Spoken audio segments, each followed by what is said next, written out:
Hello and welcome to another episode of Max's Tavern.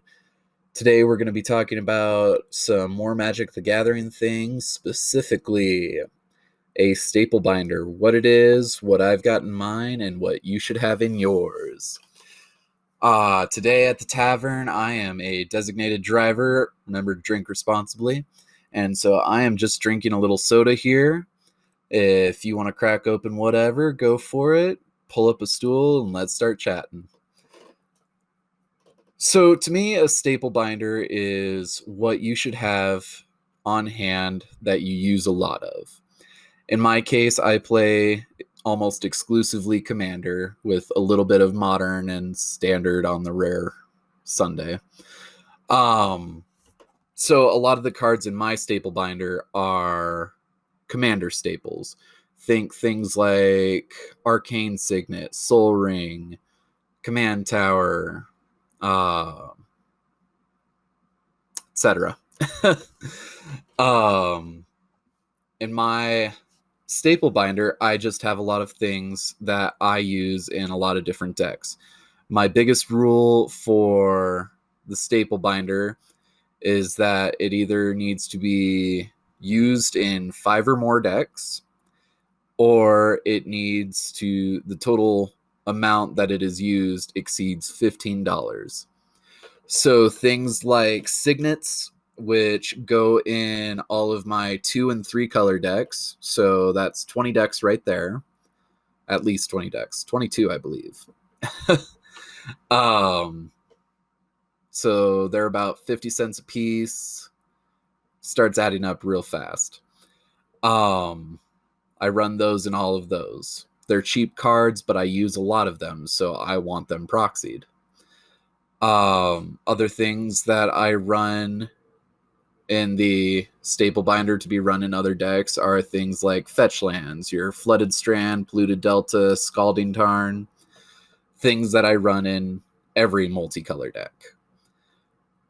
And that's just a really important thing to have in your staple binder because it keeps the game price low rather than needing to go out and, at least in the sense for Commander, rather than needing to go out and buy half a dozen copies of Arcane Signet because I run it in 18 different decks.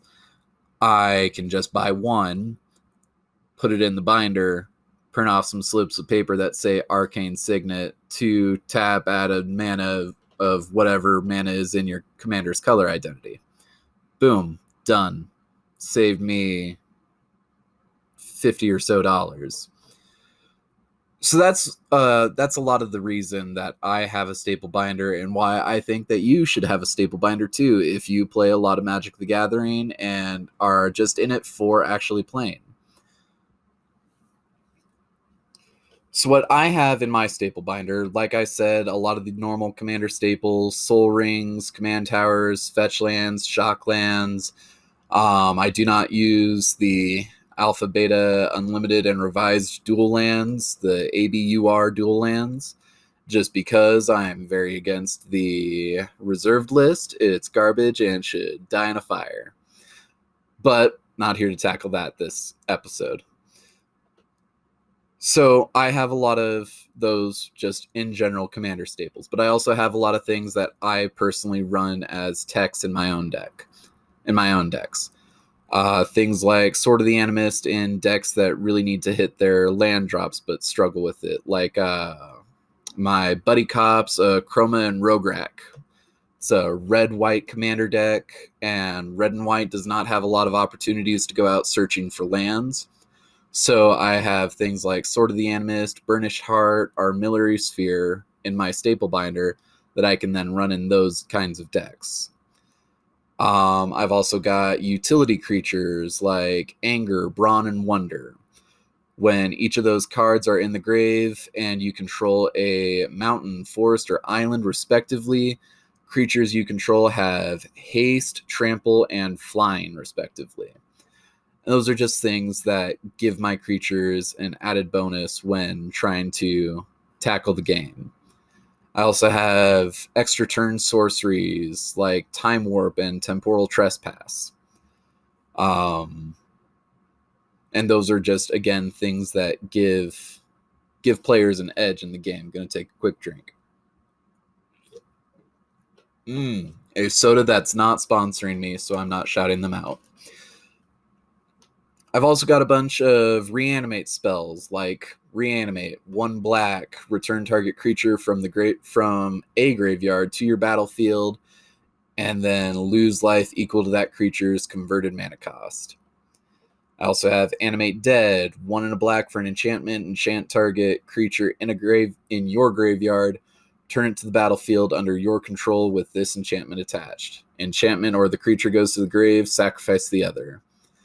And then creature gets -1/-0. Just different things that give a slight boost. A generic boost. I also have things that give a targeted boost, like Anointed Procession, 3 and a white for anytime you would create a token, create twice as many tokens. Or Doubling Season, 4 and a green.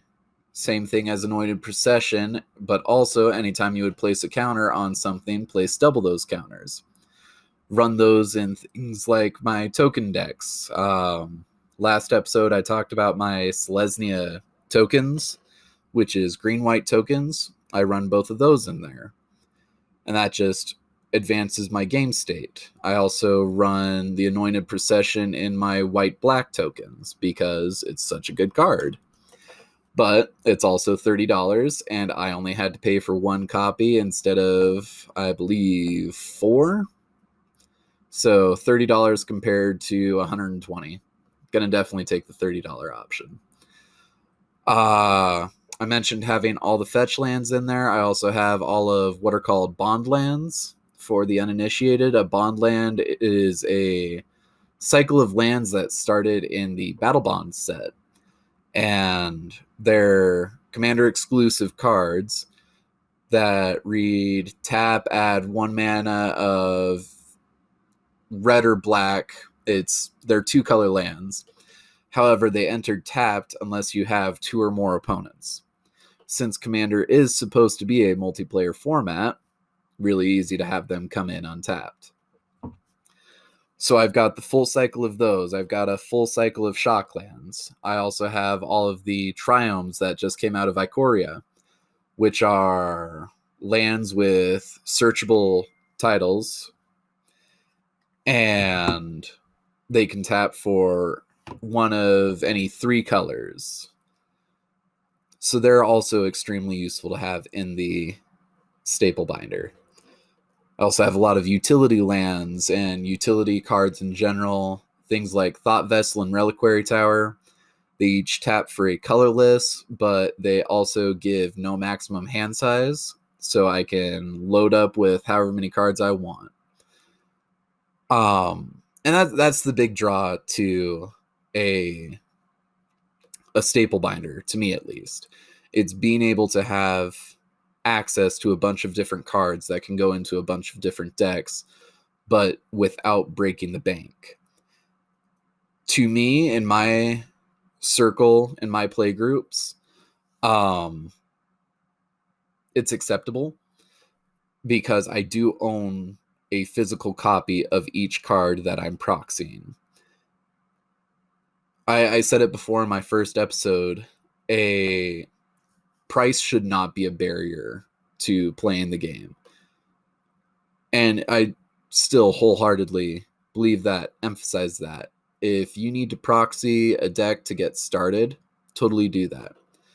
But another thing that is necessary is actually supporting the creator of the game, supporting content creators, and unfortunately, Wizards of the Coast is a content creator in their own special way, and we need to still pay in a bit on getting that. And purchasing these cards, even if it's secondhand, Wizards still got some portion of money from the person who bought them firsthand and then sold to you. So it's still necessary to buy singles, and definitely buy singles, not go after a bunch of overpriced collector's boosters like some people do. Me specifically. It's is hugely necessary for the game, but there's a line. There's always a line. There's always a caveat. And in my opinion, as a Magic player, the caveat is that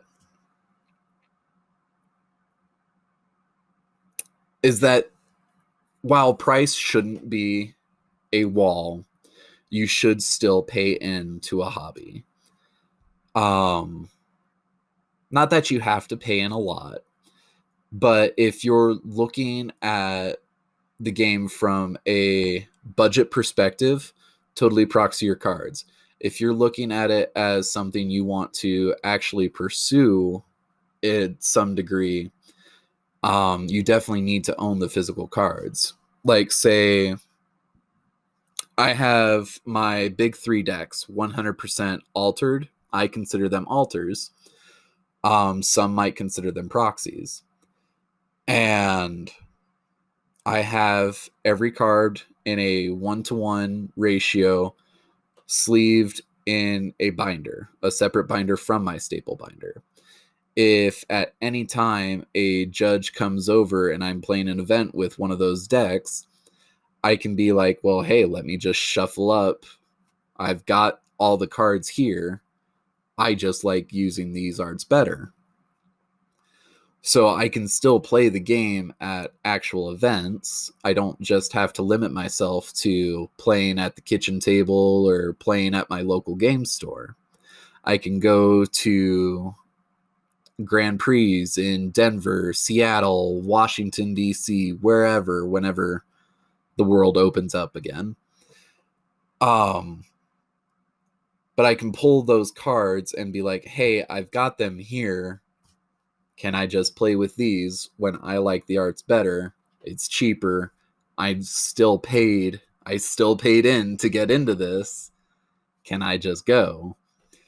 And of course, there's going to be judges who are like, oh, God, no, you can't do that. You're going to be able to tell the weight difference when it's literally like half an ounce and I've got dozens of cards that are proxied. Like, if I was going through and looking at it the other day, and I've got, what was it? It's almost a third of just a single color. I think it was my green elves. It's all elves, all green. So honestly, I think 80% of the lands were just basic forests. But a third of that deck was proxied. And they were all proxied in the exact same way, cut the exact same way. There is literally no way to tell what it is when it's sleeved up. So to me, that should be allowed at tournaments, but that's a whole other content, whole other episode. Kind of running on a long rant here, kind of got off on a tangent. The big point with a staple binder is to be able to offer another cost-effective way of playing the game while still supporting the company that makes the game. I think Magic, specifically Commander, is about the only place that you could get away with it. I played YuGiOh for a while, and it's a lot harder. It's a lot harder to do in that way because decks don't have quite as much consistency across the board. Like, there's definitely packages, like when I was active playing, there was the Solemn package, which was 3 copies of Solemn Strike and 1 copy of Solemn Warning. And in all honesty, when I was playing that, if I didn't have as big of budget as I did when I played Yu-Gi-Oh!, I probably would have done another staple binder and just had 1 copy of Solemn Strike, or I probably would have paid for the full 3 copies of Strike, 1 copy of Judgment, so I can say, hey, look, I've got them all here. I just like using them in other decks. Is that okay at an event? And if they said, well, pull them out of a binder and actually use them in your deck, 100% would do that. But for fun and for playing at events, staples are expensive. And as long as you have the bare minimum, you should totally just run with the bare minimum. There's no sense, even if you play modern, there's no sense buying 8 Bloodstained Myers because you want to run Jund, red, black, green, and a Grixis deck, blue, black, red. And you're going to need Bloodstained Myers for both decks. There's no point in doing that. I think this is going to be where I end the podcast. Thank you so much for listening. We'll have a video up on YouTube by the end of the week, and I hope you guys have a great rest of your day. Thank you for listening, and have a great night.